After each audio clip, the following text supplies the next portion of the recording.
Thank you, Chris. That was beautiful. So it's the last Sunday of the month, and it is Memorial Day.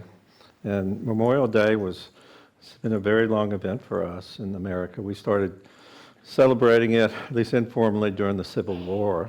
And so it's a Memorial Day to celebrate those veterans that gave their life in the line of duty. So how many of, just by a show of hands, know loved ones or dear ones that lost their life in the line of duty? And I want to take just a moment and honor them in prayer. And let's now just absolutely go within and know that the divine is in this very room. It is with us. It is for us. And absolutely know that we are totally grateful for this sacrifice above sacrifice that these brave men and women made for us. So we can live this life of freedom that we cherish. We can live this life of safety. We can live this life from on high. And we are just so eternally grateful for their beauty, for their courage, and their commitment to this wonderful country. And so we can live this life that we love. Move around. So I want to extend my message and talk about how do we remember the immortal. And buried in your program, and that immortal is people that you've known that are no longer on this plane. You might even, And so I want to start, it's buried in your program, by the thought for the day from Ernest Holmes, the founder of the Science of Mind philosophy. As part of the we believe statements that he came up with is, what is it we believe? And it goes like this. We believe in the immortality and continuity of the individual soul forever and ever expanding. So I want to tell you several times today, that life is eternal, love is immortal, and death is a horizon. And why do I say that? Because death as we know it, if we look at it from a purely physical standpoint, it's just a horizon that we go through, that we pass through. And this concept of eternal life has been with us a long time. It's been something that came to us for many, many years. It's been this revelation throughout the centuries. And whenever people came up with it, they told their kids about it and anyone else that would hear about it and got together and it made sense to them. And way back in ancient history, there was something called the mystery schools. And these were schools for a select few to go understand the life process a little bit better. And what this mystery schools, it started in Egypt and moved down to Greece. And they would go through a process, and at the end of the process, they would have a bit of enlightenment. The bad thing is we don't know exactly what the process was because they was sworn to an oath of secrecy, and they really didn't break that. But the one thing that we know when we observe these people coming out of the schools, if we listen to Aristotle, Socrates, and Plato, we know that when they came out of these schools, there was no longer a fear of death. There was no longer that fear of death, so something in that school told them that. And so we don't have mystery schools anymore. And the nearest we come to it is we go talk to people who have had near-death experiences.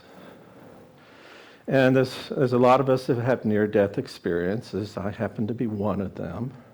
And there's two aspects about a near-death experience. One is that all the people that go through it experience very similar things. And the other thing is that it's culturally easy for the person to go through it. It's culturally appropriate. And I'll get to that in a minute. So what we see in these people who report their near-death experiences, it's a transition. You're going from point A to point B, although with the near-death, You don't make it all the way to point B, you come back to point A. There's a path, there's a channel, there's a passage, there's a tube that you're going through. A lot of light is associated with this, a lot of feelings of light. And then when you're going through it, all the things that we talk about here as an aspect of God seems to be reported. There's love there, there's peace there, there's joy there, there's serenity there. There's no attachment to the body there, there's no physical pain. There's all the things that we do in our daily prayer happen to those people. And the other thing that's true about it is it's culturally appropriate. And when it's culturally appropriate, what do I mean by that? It means that a person that's a Christian typically sees Jesus. A person that's a Buddhist typically sees the Buddha. A person that's of the Jewish faith would see Abraham or Moses. So it's probably a good thing, because if a Christian saw Shiva or Krishna all in blue, they wouldn't know what to think of it anyway. But we see, and isn't that interesting that whatever you want to call it, the universe, love, spirit, God, that's shuttling us through this transition, and it is just a transition, is doing it with words and symbols that comfort us. So we have this near-death experiences, and I want to introduce something to you. And in my mind, Ernest Holmes always said that he believed we went on to a higher and greater experience. Ernest didn't think we would reincarnate back into a body on the earthly plane. But what I want to encourage you to do is don't wait to the end of your life to have this wonderful qualities you get to experience in a near-death experience. Do it right now. And it's interesting because I'm calling them near-life experiences. So my definition of a near-life experience, and let me ask you, and I know this, I'm going to get a lot of hands up. How many of you have been through an experience in life where all of a sudden things changed? You saw life with a different perspective. Keep your hands up. You saw life with a different perspective after you got over being mad about it. And you never went back to seeing life the same. That's a near-life experience. That's what we can have. And remember, I'm going to keep telling you, life is eternal and love is immortal. And Dr. Holmes told us the same thing. He said this, he was quoting from Corinthians. He says, God is not the God of the dead, but the God of the living. And Ernest Holmes went to explain it. He says, the experience of death is only the laying off of an old garment and the donning of a new one. The resurrection body is already formed within us and will be carried along when we pass from this plane. So we have the philosophy, and Ernest Holmes always said, it's interesting if you read the stuff when he was just recording what came out of his mouth, he says, this is just what I think, but I don't know. And so all we can do is speculate about what happens. But what I want to talk about is having that relationship with that person that has passed from this plane of existence, or perhaps some of you, have people that have moved away and you don't do it. And I want to talk about my dad, because my dad passed away 2 years ago, and I still have a relationship with him. And an interesting thing happened.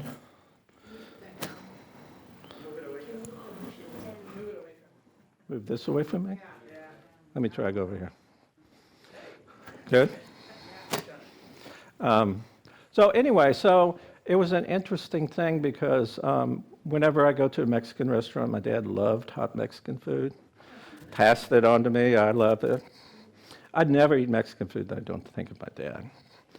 But an interesting thing happened. So 2 years before he passed, I was thinking about our relationship. And, my dad is my family was not very emotional at all. My dad only cried when the family pet of 17 years died, the only time he's cried in his entire life. So this wasn't a totally touchy-feely conversation we had, but the reality was that I knew my dad.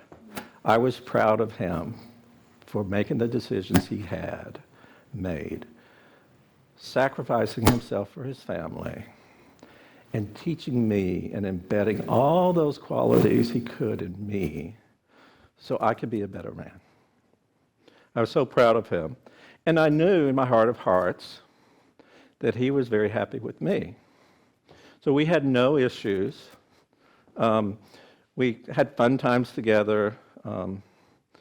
He loved to go to the casino. And my mom would always try and drag him away, and my dad would always make me decoy my mom. But whenever I have, and to this day, he loved buffets, so my poor family, to this day, Nicole, Haley, and Gabe, I always drag them to the buffet at the casino, because I'm hanging out with my dad when I do that anyway. So, it's a beautiful thing for me to do. So we can have this relationship. We can have this relationship. It's like looking in a room and you see a person over there, and you glance at them and they glance back at you. And you have that relationship.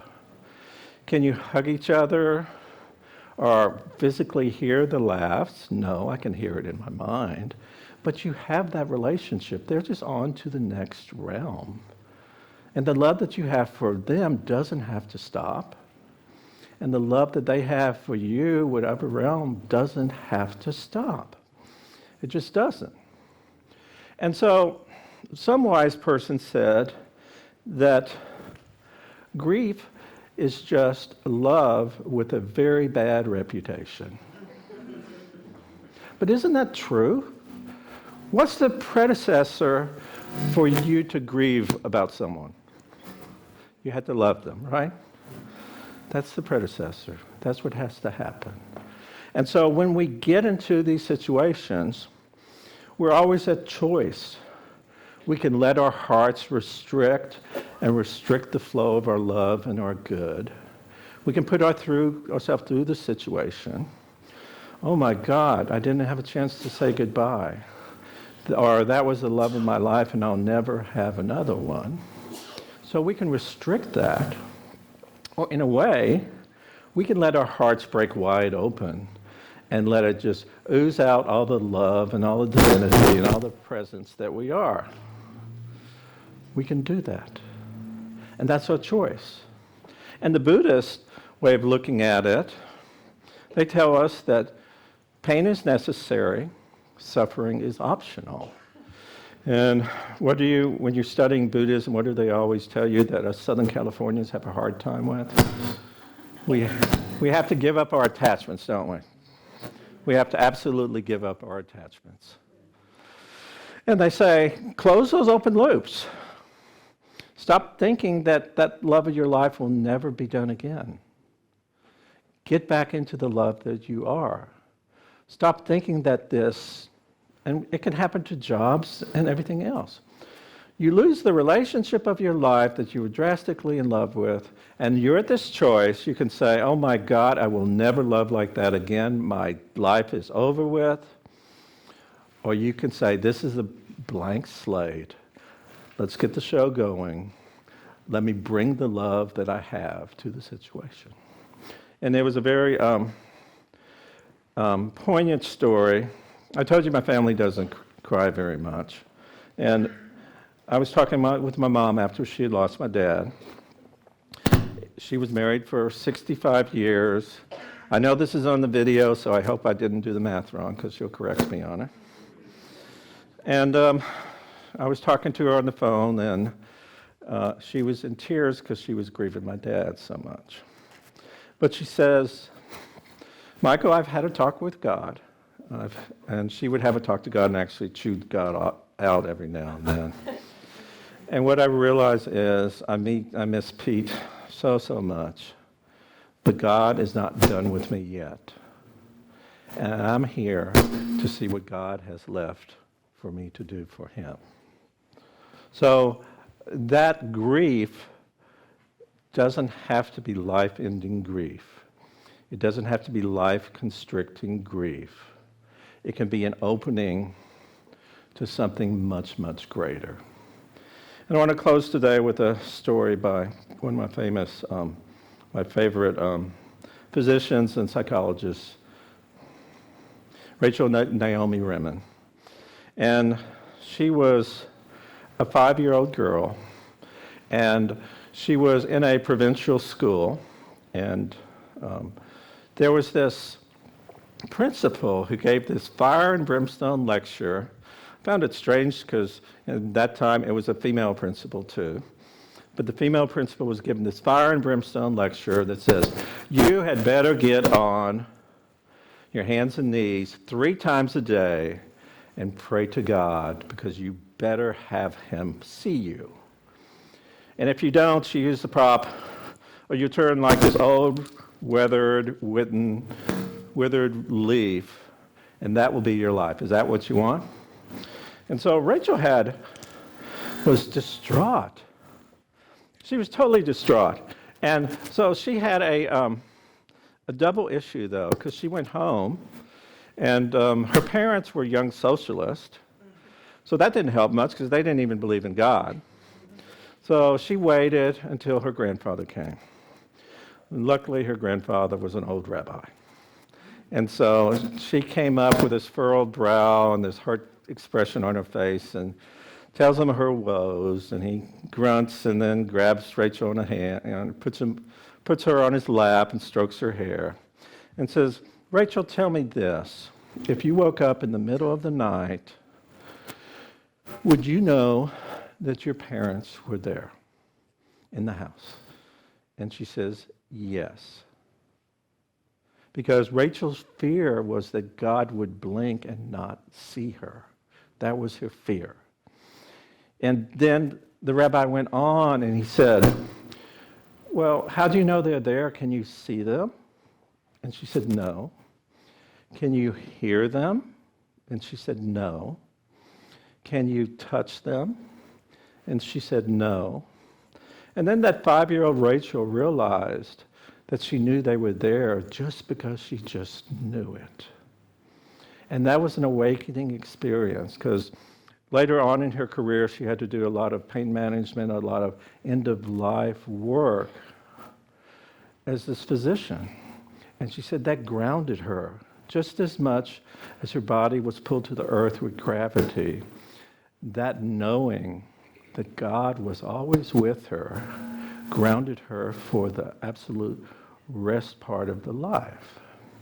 So what I want to do is I always like to challenge you to do something. And I want to challenge you to have a different perspective on someone that you know is loved and passed. And I want us to do it together in prayer. Would that work for you guys? So let's now just go once again into prayer, into the essence that the power and the presence and the love and the joy of the divine is right in this very room. Nowhere else. It's right here. And that loved one that you've lost, absolutely know that the love you have for them never has to stop. And the love they have for you never, ever, ever has to stop. And so take this journey and allow your heart to not shut down, but allow your heart to just open up and show the beauty and the love and the grandeur that you are, that you can bring to the situation.